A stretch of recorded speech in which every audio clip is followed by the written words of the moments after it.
The special favor of Allah. Awliya Allah. The universe is the body and its soul. Awliya Allah. Awliya Allah.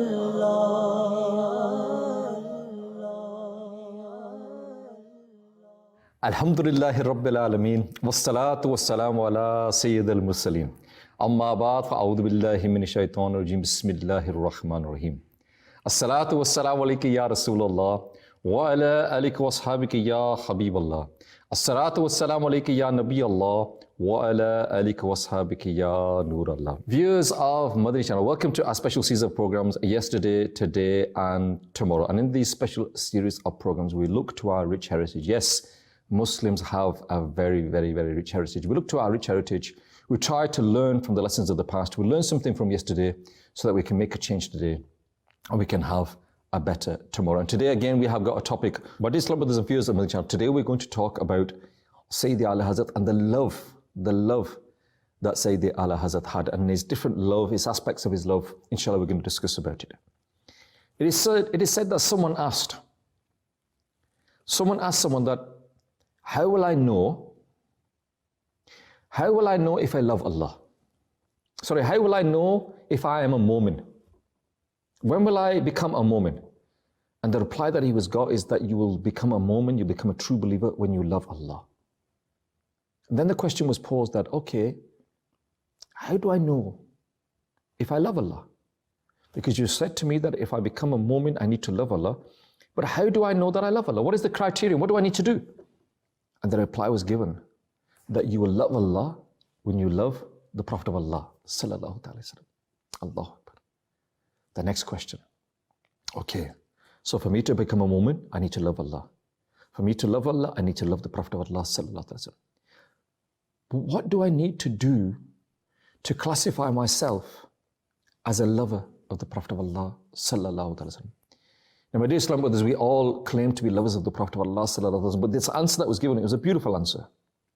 And the answer that was given is that you will be able to class yourself as a lover of the Prophet of Allah, when you obey his orders, when you follow his footsteps, when you observe his sunnah, when you love his devotees and hate his enemies, and when you love and hate who spring from your love and devotion to Allah's Prophet, sallallahu alaihi wasallam. And we all know, viewers of Madani Channel, that loving the Prophet of Allah sallallahu alaihi wasallam is part of our iman.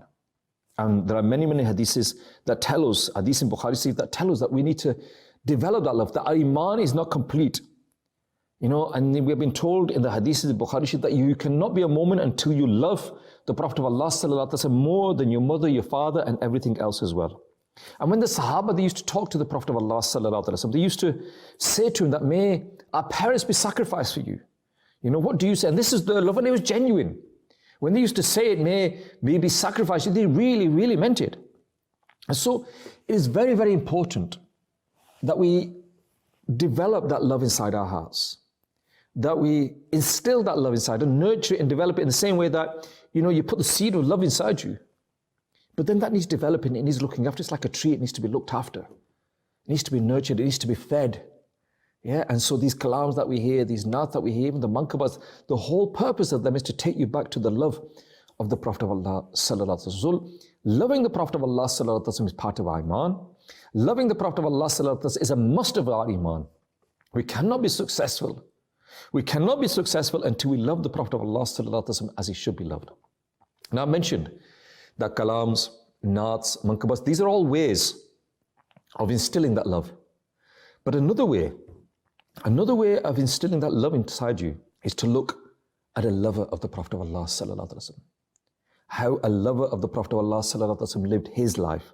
And today, inshallah, we're going to talk about a person who not only throughout his life sincerely loved the Prophet of Allah sallallahu alaihi wasallam, but his life, his teachings, his sacrifices, and as a result of them, he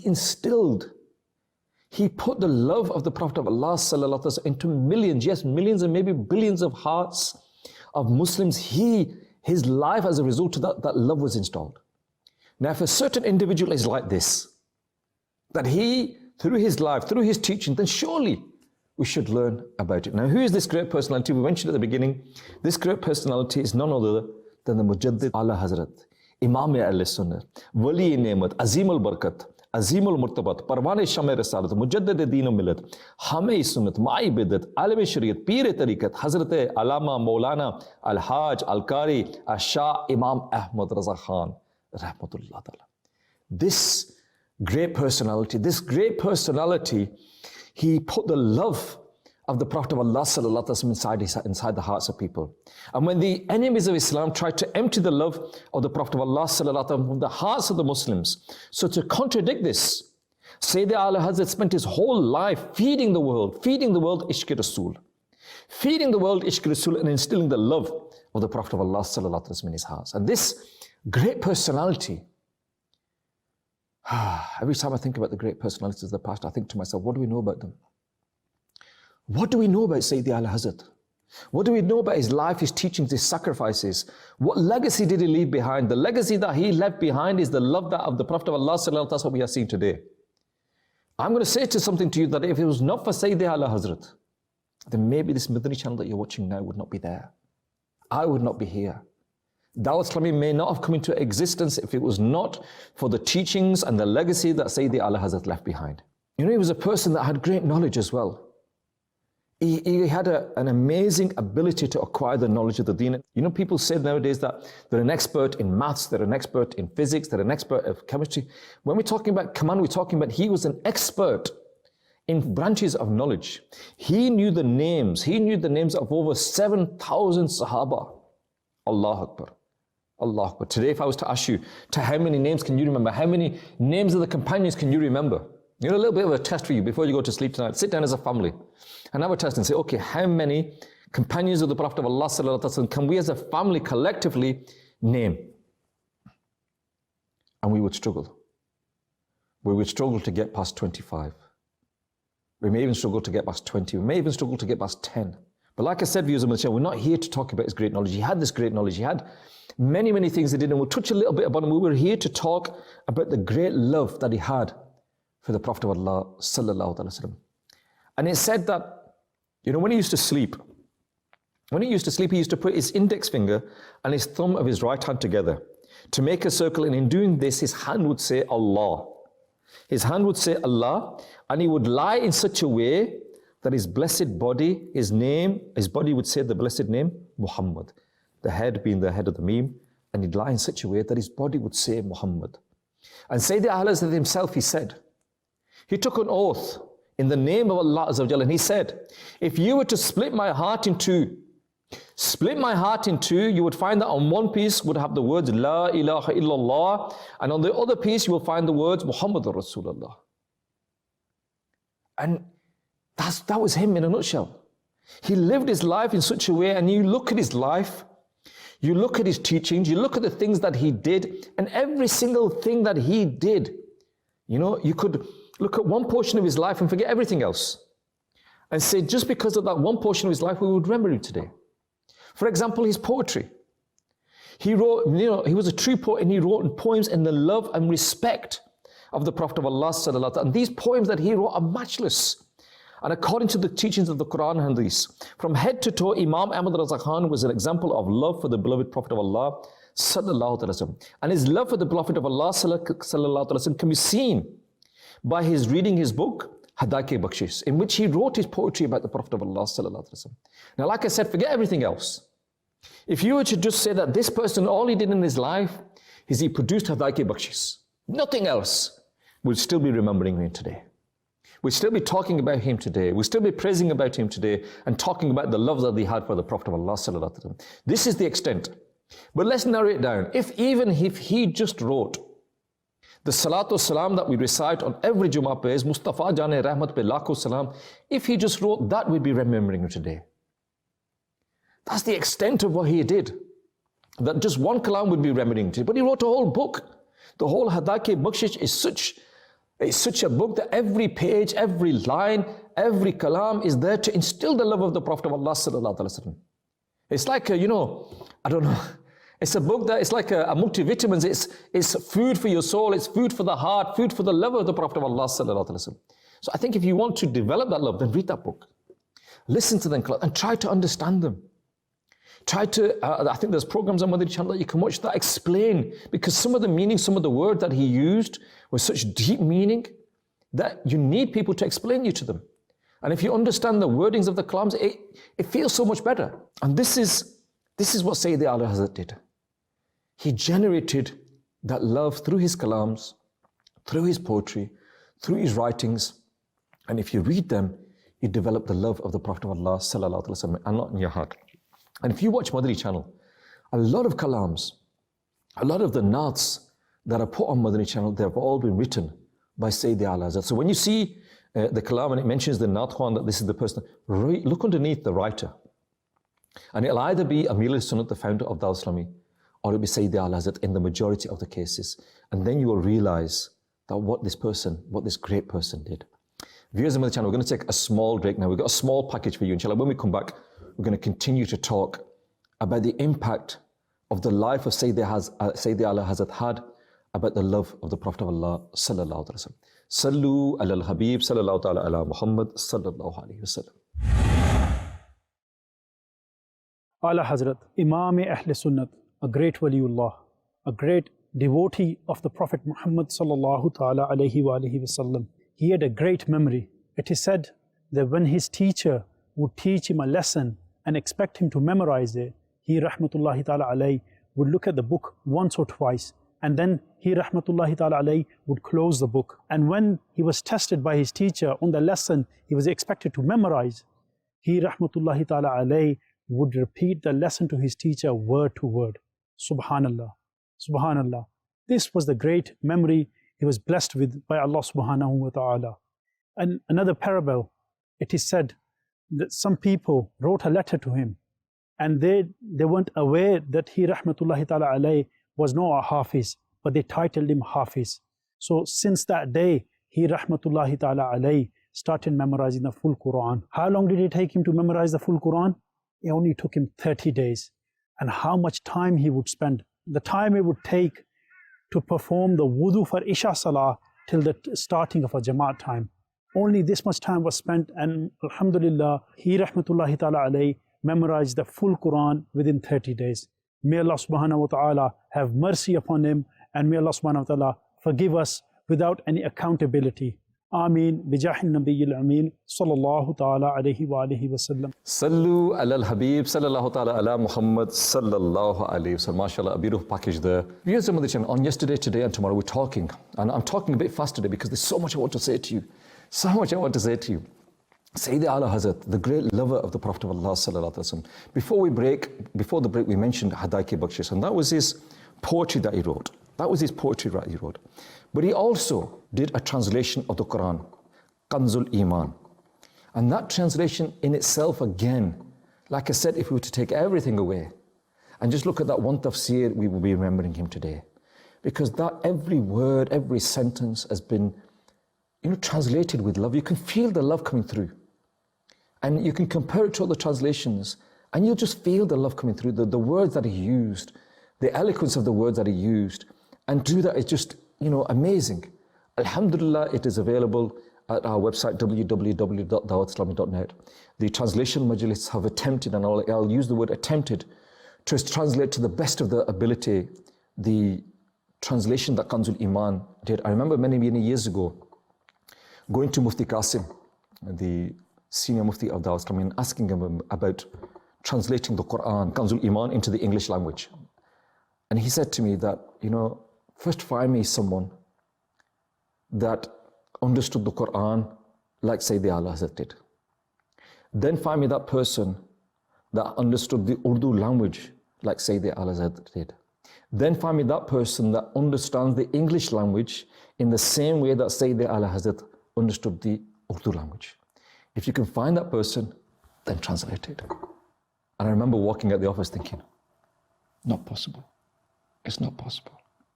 But alhamdulillah, Dawah Islami has got the Mufti from South Africa. Many of our Madri brothers here, the scholars of here, have made a fantastic attempt to translate it. It is a beautiful translation. Please acquire that book. Kanzul Iman. It's available from our website, www.dawatislami.net, and at the same time, you can purchase it from our Maktabatul Madinas. And again, this is something that I feel every household should have so that we can benefit from this great translation. And the other thing that Sayyidina Ali said, at that time, people used to criticize him. People used to make all sorts of allegations against them. And when they used to do this, he'd be happy.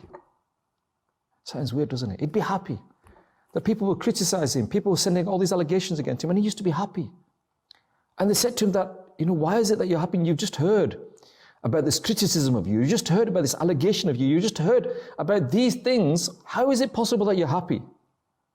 And he said that them same people that are criticizing me today, they used to criticize the Prophet of Allah sallallahu alaihi wasallam. And whilst they are busy criticizing me, they are not criticizing or abusing the status of the Prophet of Allah sallallahu alaihi wasallam. For that reason, I'm happy. Just think of that mindset that he had. That he didn't want anybody to say anything negative about the Prophet of Allah sallallahu alaihi wasallam. And he would take it all on himself. He was willing to take it all on himself. And this was the love that he had. And just to give you an idea of the love that he had, when people go on Hajj, or they go on Umrah, then what we try to do is when they come back, we try and visit them. We want to go there, and what we do is we go there so that we can get some zamdam, we can get some kajur, we can get something, some gift, some tasbih that has maybe come there, or whatever it is. And at the same time, we want to inquire, how was it there? What did you see? What happened? How was the Hajj like? How busy was it in that? And we ask all these questions that people ask. Sayyidi Ala Hazrat, when they used to go on Hajj and they used to come back, he used to go and visit them. He used to congratulate them and sit down with them. But he would only have one question. Only one question. Only one question.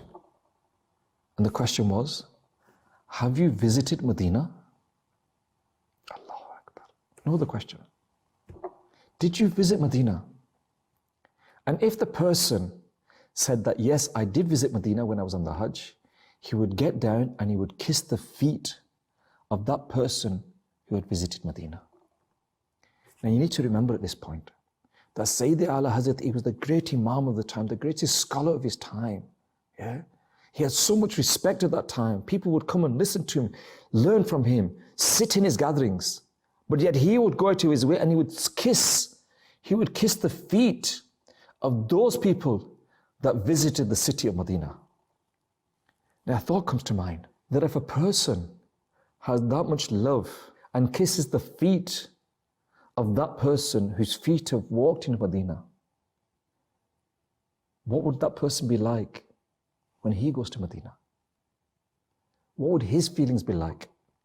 And it's stated that Sayyidi Ala Hazrat, rahmatullah ta'ala, that he was blessed with many, many visions of the Prophet of Allah sallallahu alaihi wasallam in his dreams. And again, this is something that many fortunate people have. And I think all of us, all Muslims that claim to love the Prophet of Allah sallallahu alaihi wasallam should have this thirst inside us that we want to see the Prophet of Allah sallallahu alaihi wasallam in our dreams. And if at the end we have the opportunity, I'll mention how that is possible, inshaAllah. But he had this. He saw the Prophet of Allah sallallahu alaihi wasallam, but he wanted something more. He wanted to be able to see the Prophet of Allah sallallahu alaihi wasallam with his own eyes. Whilst he was awake, he wanted to be able to see this. And when he went to the blessed resting place of the Prophet of Allah sallallahu alaihi wasallam, he sat there. He stood up there reciting through the park upon the Prophet of Allah sallallahu alaihi wasallam. He recited, he did dua, did everything. And he waited to see his beloved. And he kept on reciting through the park for a long time in front of the Rosa Rasool. And on the first night, his desire was not fulfilled. And he felt lonely, he felt upset. And he wrote some verses of Naat in love of the Prophet of Allah sallallahu alaihi wasallam. And in these verses, he expressed his great devotion and his great humility for the love of the Prophet of Allah sallallahu alaihi wasallam. And in one of these verses, he lowered himself. He lowered himself, the status of himself, he lowered himself so low that he said that this is all I am. This is all I am, I'm just this. That's all I am. He lowered himself so much. When he recited these verses in front of the blessed tomb of the Prophet of Allah sallallahu alaihi wasallam, then suddenly his fortune, Allahu Akbar. Allahu Akbar. I can't even imagine what it was like. His fortune awoke and he was blessed with the beautiful vision of the Prophet of Allah sallallahu alaihi wasallam with his own eyes. We can't even contemplate, what that must have been like. We can't even think and envision what that great event must have been like. And yet it was something that he had this yearning for.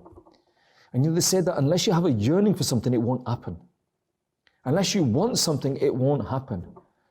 And I mentioned earlier about how to see the Prophet of Allah sallallahu alaihi wasallam in a dream. A person went to a pious person and said, look, I want to see the Prophet of Allah sallallahu alaihi wasallam. What do I need to do? Give me the recipe. And he said, I'll tell you what you do. Go home, and on the way home, buy some salty fish. Cook the salty fish, eat it, don't drink anything, don't drink any water, and go to sleep. Then tell me what you see in the morning. So this person thought, wow, brilliant, easy. You should have told me that before. On the way home, he buys a kilo of fish, eats to his fill, doesn't drink any water, goes to sleep. The next morning he comes home, gets up, comes to that pious person and says to him, you said, if I eat this fish, I will see the Prophet of Allah sallallahu alaihi wasallam in my dreams. He said, I didn't say that. I told you to go home and eat the fish. But now you tell me what you did see. And he said, I went to sleep and all I saw was fountains, I saw waters, I saw rivers, I saw streams, I saw, drinks, I saw all these thoughts of things. And they said, the reason you saw this is because you went to sleep thirsty. Because you'd had the salty fish. You went to sleep thirsty, and that's why all night you saw water. And until you develop that love, that thirst to that same level, that thirst to see the Prophet of Allah sallallahu alaihi wasallam in your dreams, you will never see him. And so when we say to ourselves that we'd love to see the Prophet of Allah sallallahu alaihi wasallam, do we have that thirst? Do we say, Ya Allah, please? Do we have inside, Ya Allah, please, I want to do it? Or are we just hopeful? If it happens, it happens. Yeah.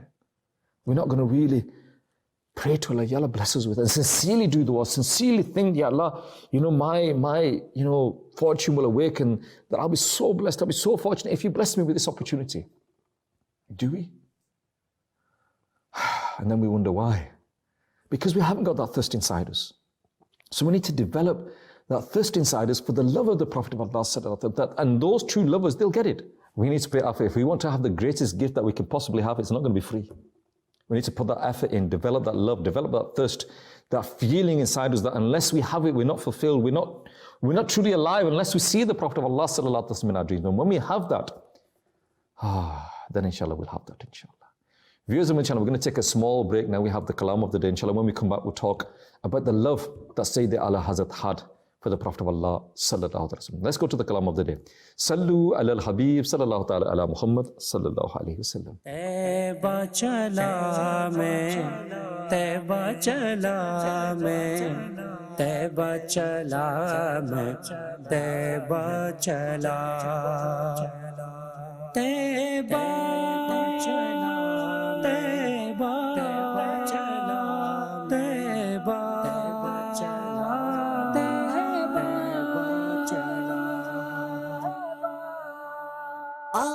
आज तैबा का है सफर आका, दे दो तोशे में चश्मे तर आका।